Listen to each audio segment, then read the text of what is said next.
संतोषी माता की जय। संतोषी माता का व्रत और पूजन करने के लिए शुक्रवार का दिन अति शुभ माना गया है।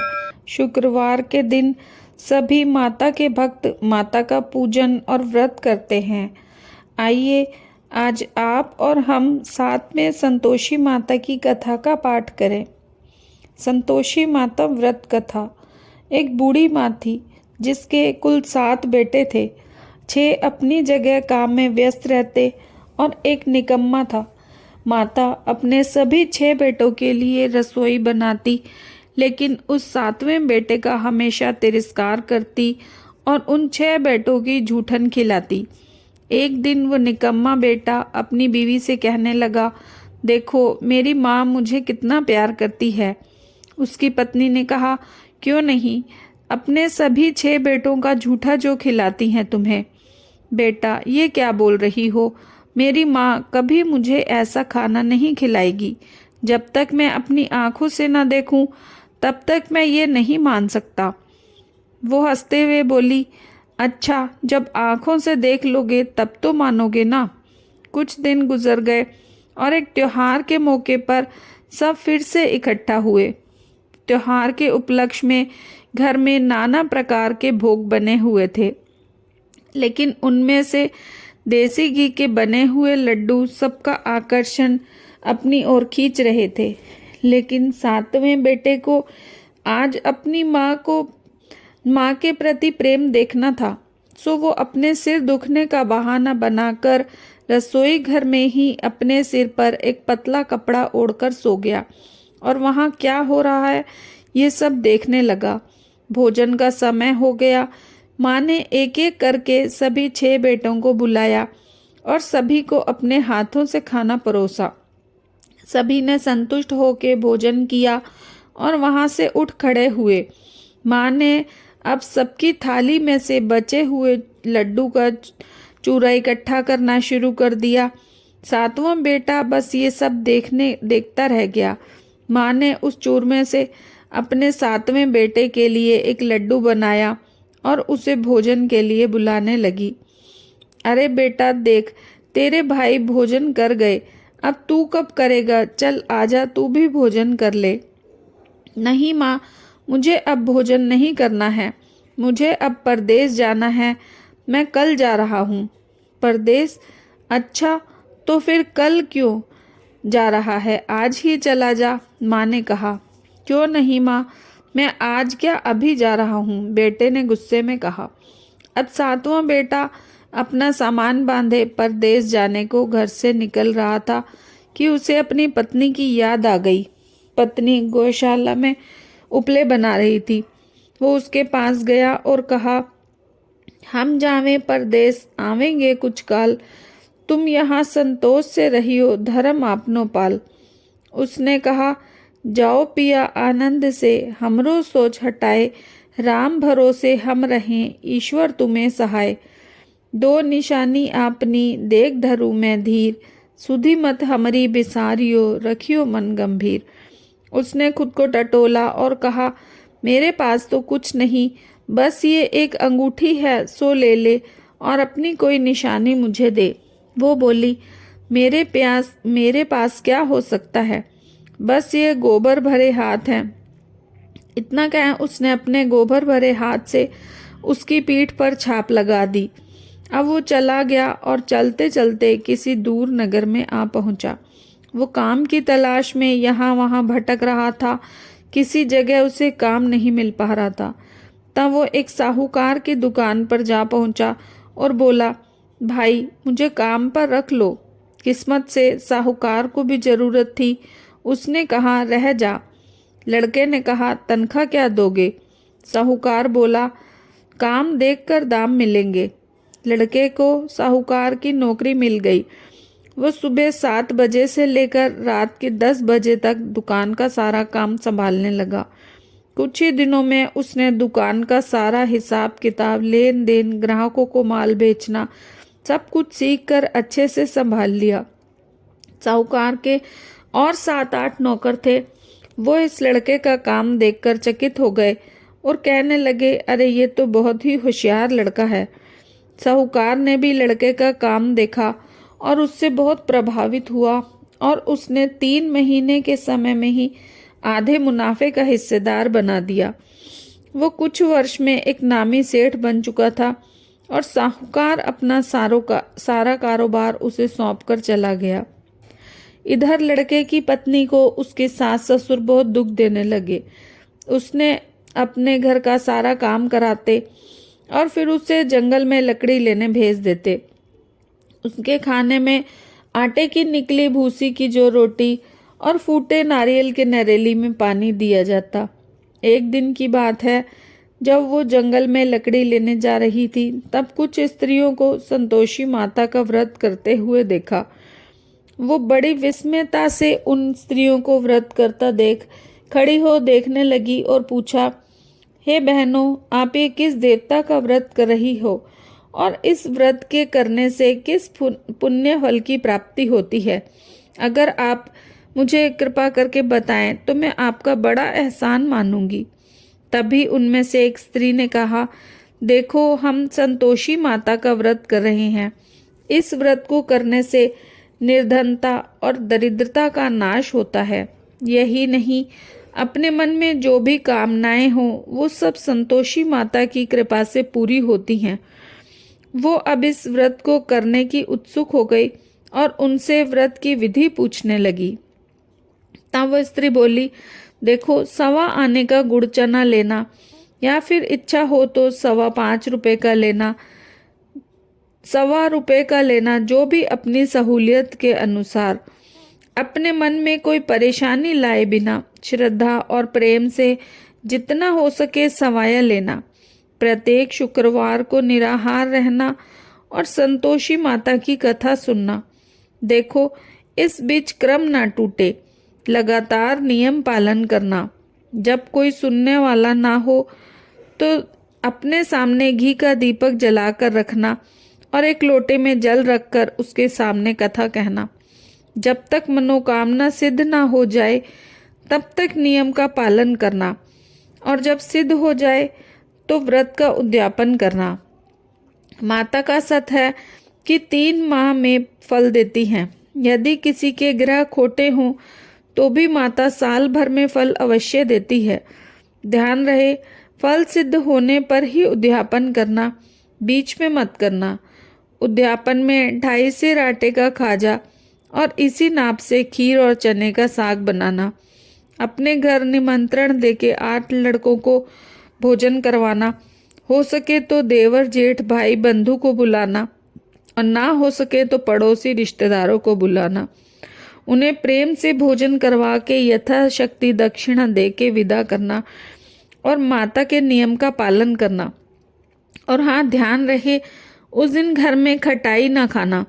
ये सब सुन बुढ़िया के बेटे की बहू हर्षित होके चल दी। जंगल से लकड़ी लेके आने के रास्ते में उसने लकड़ियों के बीच बेचा और उसी पैसों से गुड़ और चना खरीदकर संतोषी माता के व्रत की तैयारी शुरू कर दी। रास्ते में आते उसको एक मंदिर दिखा। उसने पूछा, ये किस देवता का मंदिर है? सबने कहा, यह संतोषी माता का मंदिर है। सुनते ही वो मंदिर जाके माता के चरणों में गिरकर लौटने लगी। दीन भाव से वो माता की विनती करने लगी, हे माँ, मैं अबोध अज्ञानी हूँ, व्रत के नियम को नहीं जानती, मैं अत्यंत दुखी हूँ। हे माँ, हे जगत जननी, मेरा दुख दूर कर, मैं तेरी शरण में आई हूँ। माता को दया आ गई। एक शुक्रवार बीता कि दूसरे शुक्रवार को उसके पति का पत्र आ पहुंचा और तीसरे को उसका भेजा हुआ पैसा। ये सब देख जेठ जिठानी मुंह बंद हो गए। उनके लड़के ताना देने लगे, अब तो काकी के पत्र आने लगे, पैसा आने लगा, अब तो उनकी खातिर बढ़ेगी। बुढ़िया के बेटे की बहू बेचारी सरलता से कहती, भैया, कागज आवे रुपया आवे, हम सबके लिए अच्छा है। ऐसा बोलकर अपनी आंखों में आंसू भरकर माँ संतोषी के चरणों में मंदिर जा पहुंची और माता रानी के चरणों में गिरकर बोली, हे माँ, मैंने तुमसे पैसा कब मांगा है? मुझे इस पैसे से क्या काम है? मुझे तो अपने सुहाग से काम है। मैं तो बस अपने स्वामी के दर्शनों की मांगूं। माँ उस पर प्रसन्न हुई और कहा, जा बेटी, तेरा स्वामी तेरे पास आएगा। माता के ये वचन सुन भोली बहू बावली होकर मंदिर से घर जा पहुंची और अपने काम में व्यस्त हो गई। यहाँ माता सोच में पड़ गई कि मैंने इस भोली को बोल तो दिया कि तेरा स्वामी तुझे मिलेगा, लेकिन कैसे? वो तो इसे स्वप्न में भी याद नहीं करता। उसे याद दिलाने के लिए मुझे ही जाना होगा। तब एक रात माता बुढ़िया के बेटे के स्वप्न में जा पहुंची। ओ साहूकार के बेटे, उठ, सो रहा है या जाग रहा है? तब उस लड़के ने कहा, हे माता, सोता भी नहीं और जागता भी नहीं, बोलो क्या आज्ञा है? माँ बोली, तेरे घर बार कुछ है कि नहीं? लड़का बोला, है ना, मेरे पास सब कुछ है। मेरे माँ बाप हैं, बहू है, मुझे किस चीज़ की कमी है? माँ बोली, हे पुत्र, तू बहुत भोला है। तेरी पत्नी बड़े कष्ट उठा रही है। तेरे माँ बाप उसे बड़ा दुख दे रहे हैं। तू जा, वो तेरे लिए तरस रही है और अपनी पत्नी की सुधि ले। वो बोला, हाँ माँ, ये तो मुझे पता है, लेकिन इस कारोबार को छोड़कर कैसे जाऊं? परदेश का मामला है, हिसाब किताब देखना है। यहाँ मेरे अलावा कोई और है भी तो नहीं जिसे मैं ये सब समझा कर चला जाऊं। मैं कैसे जाऊं माँ? माँ बोली, मेरी बात मान, तेरी समस्या का समाधान मिल जाएगा। कल सवेरे उठकर नहा धोकर संतोषी माता का नाम ले, एक घी का दीपक जला, माँ को दंडवत प्रणाम करके दुकान पर जा बैठ। देखते देखते तेरा सारा लेन देन चुक जाएगा, जमा माल बिक जाएगा, संध्या होते होते धन का ढेर लग जाएगा। माँ की बात सुन वो सुबह नहा धोकर माँ संतोषी का नाम लेकर एक घी का दीपक जला, माँ को दंडवत प्रणाम करके अपनी दुकान पर जा बैठा। कुछ ही देर में पैसे देने वाले अपना हिसाब किताब चुकता करके चले गए। लेने वाले सारे अपना हिसाब करके गए। माल को खरीदने के लिए लोग नकद दाम देकर खरीद कर ले गए। उसका मन बड़ा खुश हो गया। वो माता का नाम लेते हुए अपने घर जाने के वास्ते गहने, कपड़े, मिठाइयाँ खरीदने लगा। वहाँ का सारा काम निपटाकर वो सीधा अपने घर जाने को रवाना हुआ। उधर लड़के की पत्नी जंगल में लकड़ी लेने जाती है और रास्ते में आते हुए माता के मंदिर पर रुकती है। ये अब उसका रोज का कर्म हो गया था समझो। वहीं धूल उड़ती देख माता से पूछने लगी, हे माँ, ये धूल कैसी उड़ रही है? माँ बोली, हे पुत्री, तेरा पति आ रहा है। अब तू ये काम कर, इन लकड़ियों के 3 गठरे बना ले। एक उस नदी के पास, दूसरा मेरे मंदिर में और तीसरा अपने सिर पर रख। जब तेरा पति आएगा तो उसे लकड़ियों का गट्ठर देख मोह पैदा होगा। वो यहाँ रुकेगा, अपना नाश्ता पानी करके अपनी माँ से मिलने जाएगा। तब उसी समय तू लकड़ियों का गट्ठर लेके जाना और चौक में रखते हुए ज़ोर से आवाज़ लगाना, लो सासू जी, लकड़ियों का गट्ठर लो, भूसी की रोटी दो और नारियल के खोपड़े में पानी दो। आज ये कौन मेहमान आया है? माता जी से अच्छा बोलकर प्रसन्न मन से वो लकड़ियों के 3 गट्ठर बनाती है और एक नदी किनारे, दूसरा माता के मंदिर में। इतने में मुसाफिर आ पहुंचता है। सूखी लकड़ी का ढेर देखकर उसको विश्राम करने की इच्छा होती है। वो वहीं विश्राम करता है और भोजन भी कर लेता है और फिर कुछ देर बाद अपने गांव जाने को निकलता है। गांव पहुंचते ही वो अपने माता पिता, संगी साथियों से अच्छी तरह मिलता है और सबके हालचाल पूछता है और चौक में पड़ी खाट पर जाकर अपनी पत्नी का इंतज़ार करने लगता है। इतने में वो बावली लकड़ लेकर आती है और चौक में रख देती है। अपनी सासू माँ को जोर से 3 आवाज़ लगाती है, लो सासू जी, लकड़ियों का गट्ठर लो, भूसी की रोटी दो, नारियल के खोपड़े में पानी दो। जब उसकी नज़र खाट पर बैठे आदमी पर पड़ती है, वो बोलती है, अरे ये कौन मेहमान आया है? तभी उसकी सास उसे आवाज़ लगाते हुए बाहर आती है। अपने दिए गए अत्याचार पर पर्दा डालते हुए कहती है, अरे ऐसा क्यों कहती है बहू? कौन मेहमान आएगा? तेरा मालिक ही तो आया है। ले बैठ, मीठा भात का, कपड़े गहने पहन, अपनी पत्नी की आवाज़ सुन उसका पति उसे देखता है और अपनी दी हुई अंगूठी देख व्याकुल हो जाता है। अपनी माँ से पूछता है, माँ ये कौन है? माँ, बेटा ये तेरी बहू है। जब से तू गया है बावली हो पूरे गांव में भटकती फिरती है। घर का काम कुछ करती नहीं, बस 4 पहर आकर खाना खा जाती है। बेटा बोला, अच्छा माँ, मैंने तेरी भी सुन ली और इसको भी देख लिया। अब मुझे दूसरे घर की चाबी दो, मैं वहीं जाकर रहूँगा। माँ बोली, ठीक है बेटा, जैसी तेरी मर्जी। अब उसने दूसरे घर की तीसरी मंजिल का कमरा खोला और अपना सारा सामान जमाया। एक ही दिन में पुराने कमरे को राजा के महल की तरह सजा दिया। अब क्या था, उसकी पत्नी सुख भोगने लगी। इतने में शुक्रवार आ गया। उसने अपने पति से कहा, देखो मुझे संतोषी माँ का व्रत उद्यापन करना है। पति बोला, खुशी से करो। पति की रजामंदी मिलने पर वो खुशी से माता के व्रत के उद्यापन में जुट गई। अपनी जिठानी के बच्चों को भोजन के लिए निमंत्रण देने चली गई। जिठानी ने स्वीकार तो किया, लेकिन उसके जाते ही बच्चों से कहने लगी, देखो भोजन के समय चाची से खटाई मांगना, ताकि उसका उद्यापन पूरा ना हो पाए।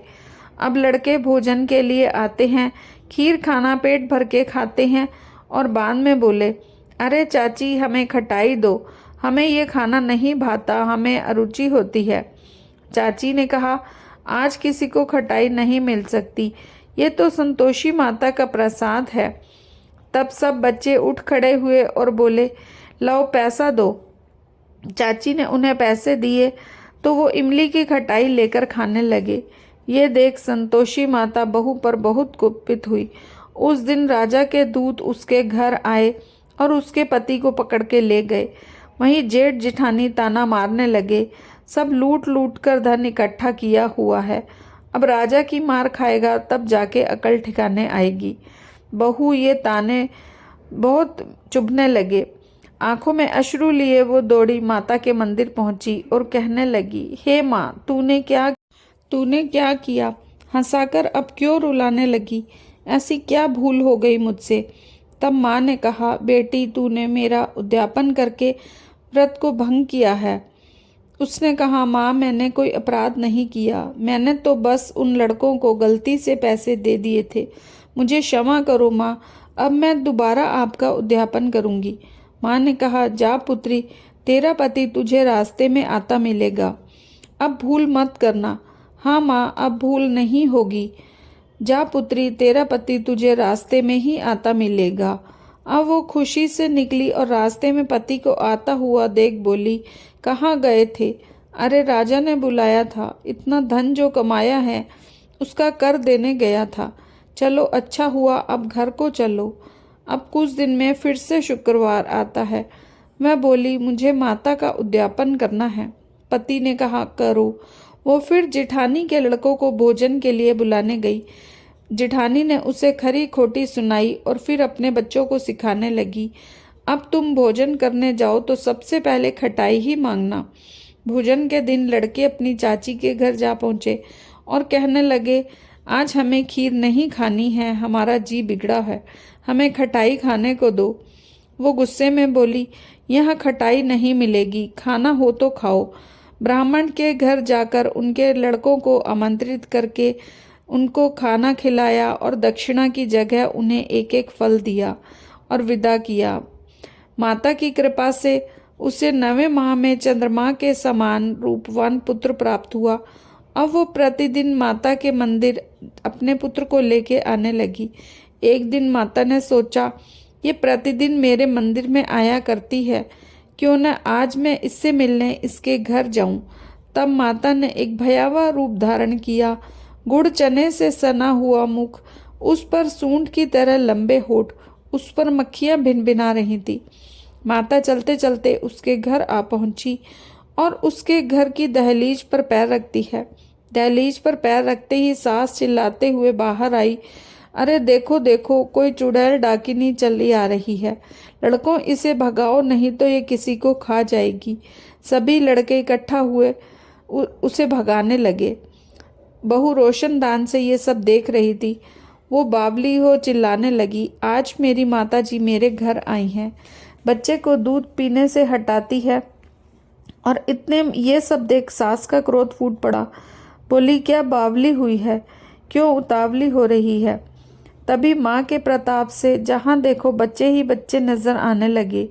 बहू बोली, माँ, मैं जिनका व्रत करती हूँ ये वही संतोषी माता हैं। तब सबको बोध हुआ और सभी माता के चरणों में गिरकर क्षमा याचना करने लगे।